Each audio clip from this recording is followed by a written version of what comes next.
नमस्कार। Modern Indian history की series हम कर रहे हैं। हमारे टॉपिक्स जो हैं इस चैनल पे वो मॉडर्न इंडिया से संबंधित, आधुनिक भारत से संबंधित हम टॉपिक कर रहे हैं। आज भी एक बहुत इम्पॉर्टेंट टॉपिक की बात करेंगे हम। जो विषय है आज का वो है गांधी और उनका दक्षिण अफ्रीका में जो एक्सपीरियंस रहा, जो अनुभव रहा। बहुत ज़रूरी हो जाता है ये समझना, क्योंकि आगे चलकर हम देखते हैं कि जब इंडियन नेशनल मूवमेंट की बात करते हैं, भारतीय स्वतंत्रता संग्राम की बात करते हैं, तो महात्मा गांधी जो है एक बहुत बड़ी शक्ति के रूप में उभर कर आते हैं। इतनी बड़ी शक्ति के रूप में उभर कर आते हैं कि बाकी जितनी भी लहरें, जितने भी वो वेव्स थी नेशनल मूवमेंट के दौरान जो चल रही थी, वो कहीं ना कहीं पीछे पड़ जाती हैं और सारा का सारा हमारा राष्ट्रीय आंदोलन जो है महात्मा गांधी के आसपास, उनके इर्द गिर्द कहीं ना कहीं सीमित होकर रह जाता है। और जो उनकी व्यूज़ थे, उनके विचार थे, जो उनका तरीका था, उनका काम करने का तरीका था, किस प्रकार से उन्होंने यहाँ पर नेशनल मूवमेंट को चलाया और नए तरीके अपनाए, सत्याग्रह को लेकर आए और पैसिव रेजिस्टेंस की बात भी हम गांधी के साथ जोड़ते हैं। लेकिन उसकी नींव कहीं ना कहीं दक्षिण अफ्रीका में पड़ चुकी थी, साउथ अफ्रीका में पड़ चुकी थी। इसलिए ये टॉपिक करना बहुत ज़रूरी हो जाता है। और कुछ प्रश्न जो हैं यूपीएससी में या और कॉम्पिटिटिव एग्ज़ाम्स में आ जाते हैं, इससे मल्टीपल चॉइस क्वेश्चन भी आ जाते हैं। और जब हम यूपीएससी की बात करते हैं, यूजीसी नेट की बात करते हैं, तो डिस्क्रिप्टिव क्वेश्चन जो है यूपीएससी में, मेंस में भी इससे रिलेटेड आ जाते हैं। अक्सर विद्यार्थी इस टॉपिक को इग्नोर कर देते हैं, क्योंकि वो दक्षिण अफ्रीका पे जो कुछ महात्मा गांधी ने किया या जिस कारण वो वहाँ पे गए थे, उसको इतने अहमियत नहीं देते हैं। लेकिन बेस गांधी के विचारों का, नींव जो है गांधी के विचारों की, वो वही है बेसिकली। तो इतिहासकार, प्रख्यात इतिहासकार रामचंद्र गुहा ने एक बुक भी लिखी है, गांधी बिफोर इंडिया, तो उसमें भी ये सब जिक्र जो है उन्होंने किया है। तो it becomes very necessary, very pertinent to study Mahatma Gandhi's sojourn in South Africa.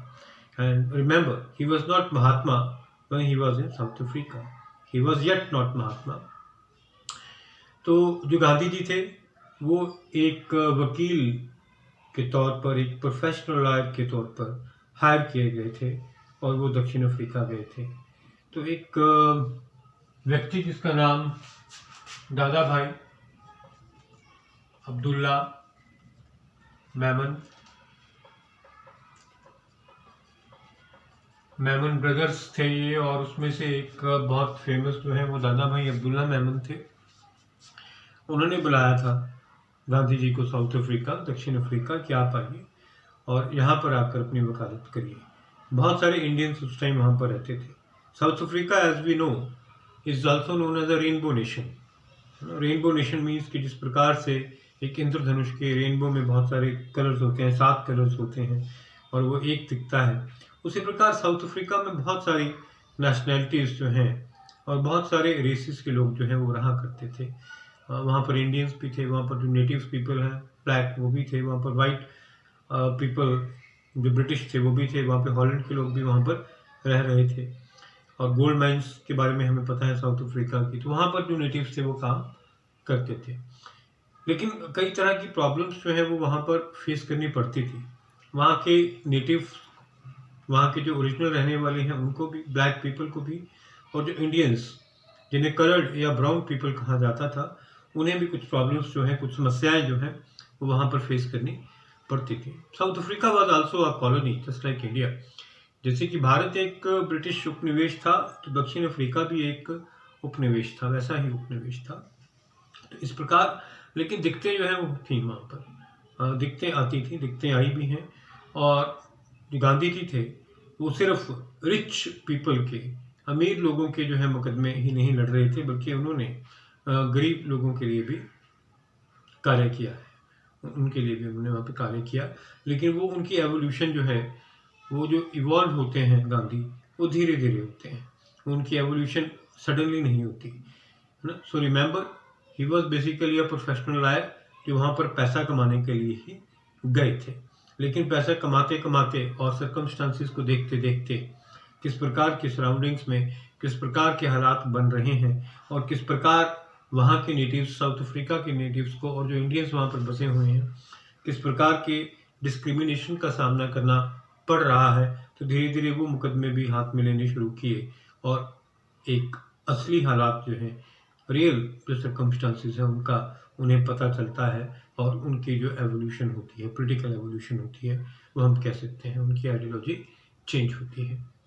And remember this thing also that he remained a British loyalist till the early 1920s. He was always a British loyalist. उन्हें एक विश्वास था कि जो अंग्रेज अत्याचार करते हैं वो एक एबरेशन है, वो एक एक्सेप्शन है, अपवाद है। अदरवाइज वो ब्रिटिश के इनहेरेंट गुडनेस में बिलीव करते थे कि जो डेमोक्रेसी है, जो डेमोक्रेटिक प्रिंसिपल्स हैं, जो एक लोकतांत्रिक सिद्धांत हैं जिस पर ब्रिटिश चलते हैं, वो अल्टीमेटली इंडिया को या किसी भी ऐसी कंट्री को फायदा ही देंगे जो उनका उपनिवेश है। तो इस प्रकार की उनकी एक आइडियोलॉजी थी। जो गांधी का साउथ अफ्रीकन सर्जन है वो 1892 से 1914 का माना गया। 1892 में वो जाते हैं और 22 वर्ष वहाँ पर वो हैं, 1914 तक वहाँ पर रहते हैं। उसके बाद गोपाल कृष्ण गोखले के कहने पर भारत आते हैं। गोपाल कृष्ण गोखले को महात्मा गांधी का पॉलिटिकल गुरु भी कहा जाता है। तो 1892 से लेकर 1904 का जो ये फेज है, मैं फेज नहीं लिख रहा, मैं फेस ही लिख रहा हूँ। मैंने जानबूझकर इसको फेज नहीं कहा, फेस कहा है कि ये जो चेहरा है गांधी जी का, वो उस टाइम एक मॉडरेट चेहरा दिखाई पड़ता है जिसमें ज़्यादा इश्यूज भी नहीं उठे, लेकिन जितने भी इश्यूज उठे हैं उन इश्यूज को गांधी ने कॉन्स्टिट्यूशनल मेथड्स से सॉल्व करने की कोशिश की है। He believed in the constitutional methods। जिस प्रकार से भारत में शुरुआती भारतीय राष्ट्रीय कांग्रेस ने कार्य किया, प्रेयर, पिटीशन एंड प्रोटेस्ट, उसी ढर्रे पे, उसी एक तरीके पे गांधी का चेहरा यहाँ पर ये दिखाई देता है। तो ज़्यादा इश्यूज नहीं थे, जितने भी इश्यूज होते थे वो हम बात करेंगे।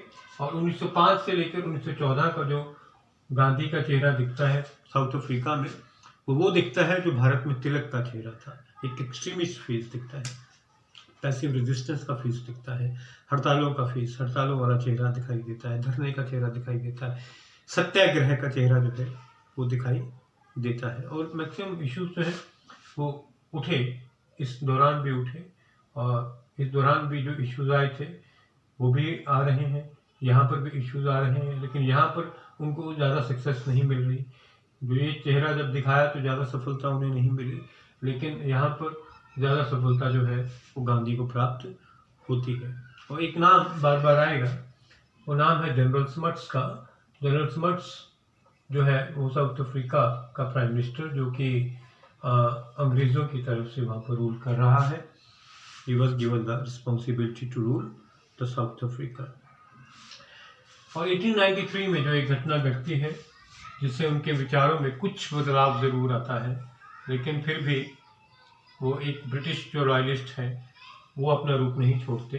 ही was shunted out of train at a very small station called as Pietermaritzburg. Pietermaritzburg जो स्टेशन है, ये आपका एक MCQ बन सकता है। वहाँ पर उन्हें ट्रेन से बाहर निकाल दिया जाता है धक्का देके, क्योंकि वो ट्रैवलिंग कर रहे थे फर्स्ट क्लास में और प्रॉपर टिकट भी था उनके पास। लेकिन रेशियल डिस्क्रिमिनेशन के नाते ये कहा जाता है कि Indians are not allowed to travel in the first class. तो इसलिए घटना जो है इसे हम एक टर्निंग पॉइंट कह सकते हैं गांधी के जीवन की। और रिच पीपल और अमीर लोगों के मुकदमों के साथ साथ जो गांधी है वो हालात को समझने में लगाते हैं कि साउथ अफ्रीका के हालात क्या हैं। खुद पढ़ते हैं, बहुत सारी बुक्स पढ़ते हैं, और उन पर जो प्रभाव पड़ा, जॉन रस्किन का प्रभाव पड़ा, ये भी साउथ अफ्रीका में ही पड़ा है। जॉन रस्किन की बुक जो है अनटू दिस लास्ट ने उन्हें प्रभावित किया है। सिंप्लिसिटी और नॉन वायलेंस की प्रेरणा उन्हें जॉन रस्किन से ही मिली, ऐसा उन्होंने अपनी ऑटोबायोग्राफी में लिखा है। इसी प्रकार लियो टॉल्स्टॉय का प्रभाव पड़ा, रशियन ऑथर लियो टॉल्स्टॉय का प्रभाव उन पर बहुत पड़ता है। थोरियो का प्रभाव पड़ा है, थोरियो की पॉलिटिकल आइडियोलॉजी से महात्मा गांधी जो है वो प्रभावित होते हैं। तो ये सारे प्रभाव उनके दक्षिण अफ्रीका में पड़ रहे हैं, है ना। तो दक्षिण अफ्रीका में भी एक स्टेटमेंट या एक कहावत बहुत पॉपुलर है कि you gave us Gandhi and we gave you Mahatma, कि आपने तो हमें गांधी दिया, हमने आपको महात्मा दिया। तो उनकी जो जर्नी है from Gandhi to Mahatma, that was basically in South Africa, है ना। When he came to India, जब वो भारत आते हैं तो वो महात्मा बन के ही आते हैं। यहाँ पर उनका कोई महात्मा का रूप यहाँ पर वो नहीं बनते हैं। The last days of South Africa had made him so popular that he was called Mahatma. तो वहाँ पर ये बात होती है। तो ये डरबन से प्रिटोरिया जा रहे थे, जो मैं अपनी बात को कंटिन्यू करता हूँ, जब पीटर मैटिसबर्ग में ये घटना घटती है। He was travelling from Durban to Pretoria. तो वहाँ पर वो कुछ आश्रम भी बनाते हैं, जैसा कि साबरमती आश्रम जो है यहाँ पर बनाया है बाद में आगे चलकर। वो कहीं ना कहीं इसी बात से इन्फ्लुएंस है, प्रभावित होता है कि इस प्रकार के आश्रम साउथ अफ्रीका में पहले बनाने शुरू कर दिए थे गांधी जी ने। और डरबन में टॉलस्टॉय फार्म और फिनिक्स आश्रम, या फिनिक्स फार्म कह सकते हैं हम, फिनिक्स फार्म, टॉलस्टॉय फार्म जो है वो डरबन में बनाए जाते हैं। और एक इंडियंस के लिए एक मीटिंग पॉइंट बनता है। नेचुरोपैथी की प्रैक्टिस की जाती है वहाँ पर, सिंपल लिविंग की प्रैक्टिस की जाती है, योगा की प्रैक्टिस की जाती है। और वो सब वैल्यूज़ जो एक Indian values, inherent Indian values, भारतीय मूल्य जिन्हें गांधी जी जानते थे या मानते थे, वो सब अपने साथियों में वहाँ पर बांटे जाते हैं। उनके बारे में विचार विमर्श होता है। एक्सपेरिमेंट्स, जो प्रयोग हैं जिंदगी के बारे में, हम कह सकते हैं कि गांधी जी के वहाँ पर शुरू हो जाते हैं, आश्रमों में शुरू हो जाते हैं। एक वॉर होती है वहाँ पर 1899 में, जिसे हम बोअर वॉर कहते हैं। तो जो बोअर वॉर है, ये एक ब्लैक नेटिव्स, जो वहाँ के नेटिव्स हैं और वाइट पीपल हैं, उनके मध्य होती है। नेटिव्स को कुछ प्रॉब्लम थी, क्योंकि गोल्ड माइंस में काम करते थे, तो कुछ राइट्स को लेकर, लेबर राइट्स को लेकर ये प्रॉब्लम आई थी। और इसमें जो साथ देते हैं गांधी, वो वाइट पीपल का देते हैं, ठीक है, वो अंग्रेज़ों का देते हैं। और बाद में अपनी ऑटोबायोग्राफी में इसका जिक्र भी किया उन्होंने कि मेरी सिंपथी तो ब्लैक नेटिव्स के साथ थी, ठीक है, मेरी सिंपथी जो है वो ब्लैक नेटिव्स के साथ थी, लेकिन मेरी loyalty as a British subject, क्योंकि मैं साउथ अफ्रीका में रह रहा था एज अ ब्रिटिश सब्जेक्ट, तो मेरी लॉयल्टी जो है वो ब्रिटिश लोगों के साथ थी, वो अंग्रेज़ों के साथ थी। तो इसलिए मैंने उनका साथ दिया। और ये भी लिखते हैं कि I believe in the inherent goodness of the British. तो उनकी जो अत्याचार है वो एब्रेशन, जैसा कि मैंने पहले कहा, उसको ये एक्सेप्शन या अपवाद मानते थे। तो बेसिक इश्यूज वहाँ पर उठने शुरू होते हैं।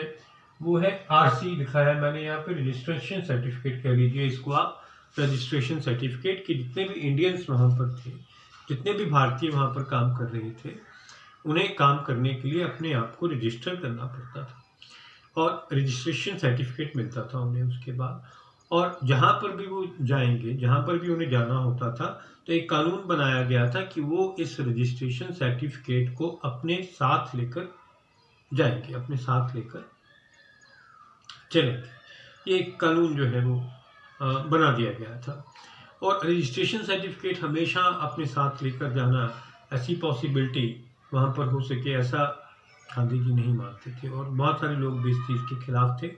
तो महात्मा गांधी ने पैसिव रेजिस्टेंस का रास्ता अपनाया और उन्होंने कहा लोगों से कि आप इस आरसी को फाड़ दीजिए, ठीक है, इसे भंग कीजिए, इसे फाड़ दीजिए। इस प्रकार से उनका ये मीन्स अनकॉन्स्टिट्यूशनल है, ठीक है। अब उन्होंने वो कॉन्स्टिट्यूशनल मेथड को छोड़ दिया जो पहले अपना रहे थे। तो एक अनकॉन्स्टिट्यूशनल है बट नॉन वायलेंट है, वायलेंस नहीं है, हिंसा इसमें नजर नहीं आ रही। हाँ, संविधान के खिलाफ उन्होंने ये बात जरूर कही और भड़काया, उकसाया लोगों को कि आप इस रजिस्ट्रेशन सर्टिफिकेट को फाड़ दीजिए। और हड़तालें की गई और धरने जो है वो लगाए गए। एक और जो मेजर इशू वहाँ पे उठ रहा था वो पोल टैक्स के बारे में था। ये पोल टैक्स क्या है मैं अभी समझाता हूँ आपको कि पोल टैक्स जो है ये इंडेंचर्ड लेबर होते थे वहाँ पर, इंडेंचर्ड लेबरर्स होते थे वहाँ पर। इंडेंचर्ड लेबरर्स जो काम करते थे, फार्म्स में काम कर रहे थे और माइंस में काम कर रहे थे, बंधुआ मजदूर हम ये कह सकते हैं। इंडेंचर्ड लेबरर्स जो इंडिया से ले जाए गए थे और वहाँ पर ये काम कर रहे थे, तो उन्हें एक कहा गया कि ये जो 3 पाउंड का एक टैक्स जो है, पोल टैक्स जो है, एक फीस कह लीजिए इसे या एक टैक्स कह लीजिए एक तरह का, ये आप पर लगेगा। कि जब आप कहीं पर जाएंगे काम करने के लिए तो आपको देना होगा, और आप कहीं पर शिफ्ट होते हैं तब भी देना पड़ेगा। अगर वो नेटाल जो प्रोविंस है, एक एग्जांपल, नेटाल एक प्रोविंस है साउथ अफ्रीका का, नेटाल में रजिस्टर्ड होते हैं तो नेटाल में आप देंगे 3 पाउंड। और उसके बाद आप काम करना चाहते हैं ट्रांसवाल में, if you want to shift to Transvaal, Transvaal भी एक स्टेट है साउथ अफ्रीका की, तो वहाँ पर भी आप ये 3 पाउंड का टैक्स जो है वो देंगे। इसे पोल टैक्स कहा जाता था। ये जनरल स्मट्स ने लगाया था। इसके खिलाफ भी आवाज़ उठाई गांधी ने। इसके आवाज़ उठाई गई कि हम ये टैक्स जो है नहीं देंगे।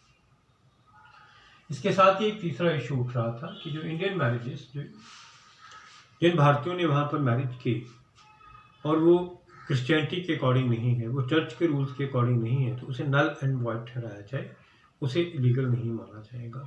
इसके विरुद्ध भी गांधी ने बहुत ज़्यादा आवाज़ उठाई कि ये जो है बिल्कुल गलत है, और उसके अगेंस्ट भी पैसिव रेजिस्टेंस जो है वो किया उन्होंने, महात्मा गांधी ने किया, और उन्हें जेल में डाला गया गांधी को कुछ देर के लिए, लेकिन मार्क्सिस्ट के प्रेशर में आके उनको वहाँ से रिहा करना पड़ा। और एक तरह से हम कह सकते हैं कि जब भारत में आके उन्होंने मास मूवमेंट चलाई, क्योंकि महात्मा गांधी की जो योग्यता है या यूनिक फीचर है नेशनल मूवमेंट चलाने का, वो है कि जिस प्रकार से उन्होंने जनमानस को, मासिस को अपने साथ जोड़ा, ऐसा और कोई भी नहीं कर पाया। तो ये मास मूवमेंट का प्रचलन भी साउथ अफ्रीका से शुरू हो चुका है, जैसा कि हम यहाँ पर देख रहे हैं, ठीक है। और दांडी यात्रा उन्होंने यहाँ पर की इंडिया में, दैट इज़ वेरी फेमस। लेकिन वहाँ पर भी एक उन्होंने ट्रांसवाल मार्च किया जब वो नेटाल से ट्रांसवाल गए, नेटाल से ट्रांसवाल अपने साथियों के साथ एक मार्च किया, एक यात्रा की, एक प्रोटेस्ट करने का तरीका था कि आप ये सारे लॉज, ये सारे कानून जो है इनको ख़त्म करिए, इनको रिपील करिए। और इस यात्रा के दौरान भी उन्हें गिरफ्तार किया गया। आवाज़ जो है वो इंग्लैंड तक पहुंचती है, भारत तक पहुंचती है। भारत में उस टाइम वाइसरॉय लॉर्ड हार्डिंग थे, रिमेंबर कि भारत में उस टाइम वाइसरॉय जो थे वो लॉर्ड हार्डिंग है। तो लॉर्ड हार्डिंग द्वारा भी जनरल स्मट्स को कहा जाता है कि आप इन्हें रिपील करें, क्योंकि महात्मा गांधी पॉपुलर होते जा रहे थे, गांधी लोकप्रिय होते जा रहे थे, तो रिपील करने को बोला गया और ये रिपील हुए, इन्हें ख़त्म किया गया। और कस्तूरबा ने भी पार्ट किया था, बहुत सारे जो वहाँ पर मूवमेंट्स चलती थी उसमें लेडीज़ भी पार्ट करती थी, तो कस्तूरबा गांधी भी उसमें पार्टिसिपेट करती थी। इस प्रकार से साउथ अफ्रीका में गांधी की जर्नी जो है वो शुरू होती है। और इन सभी इंसिडेंट्स का इंडियन प्रेस में जिक्र हो रहा था, विशेषकर ये जो मार्च किया गया ट्रांसवाल मार्च, इसकी कवरेज भारतीय प्रेस में बहुत ज़्यादा हुई। तो गोपाल कृष्ण गोखले और अरबिंदो घोष ये पहले व्यक्ति थे दो जिन्होंने गांधी को फंड भेजे, जिन्होंने पैसा भेजा कि आप ये सब काम वहाँ पर करते रहिए, रंग भेद के खिलाफ और जो नस्ली भेदभाव अंग्रेज कर रहे हैं ये सब आप करते रहें और फंड की कमी आपको नहीं आएगी। और आगे चलकर हम देखते हैं कि गोपाल कृष्ण गोखले ही उन्हें भारत बुलाते हैं कि आप दक्षिण अफ्रीका में आपका काम खत्म हो चुका है, आपकी भारत में ज़रूरत है, तो आप भारत आइए। तब गांधी जो है वो भारत आते हैं। तो ये जो जर्नी उनकी रही है मोहनदास करमचंद गांधी की, महात्मा बनने की, साउथ अफ्रीका में जर्नी उनकी यात्रा जो है वो होती है, जहाँ पे उन्होंने बहुत एक्सपेरिमेंट्स किए। और गांधी एक इंटरनेशनलिस्ट के रूप में उभर कर आते हैं, गांधी एक फेमिनिस्ट के रूप में उभर कर आते हैं, गांधी एक एक्सपेरिमेंटलिस्ट, एक प्रयोगधर्मी के रूप में उभर कर आते हैं, गांधी एक परपेट्रेटर ऑफ नॉन वायलेंस के रूप में उभर कर आते हैं, गांधी एक सत्याग्रही के रूप में उभर कर आते हैं, गांधी एक मास मोबिलाइजर के रूप में उभर कर आते हैं। तो ये सब जो है साउथ अफ्रीका में हुआ, इसलिए ये टॉपिक इम्पोर्टेंट बन जाता है। तो उम्मीद करता हूँ ये टॉपिक आपको पसंद आया होगा। तो आप पिछले वीडियोस भी देखें, पिछले लेक्चर्स भी देखें विभिन्न टॉपिक्स पे, और सब्सक्राइब करें channel history by Rakesh Babu.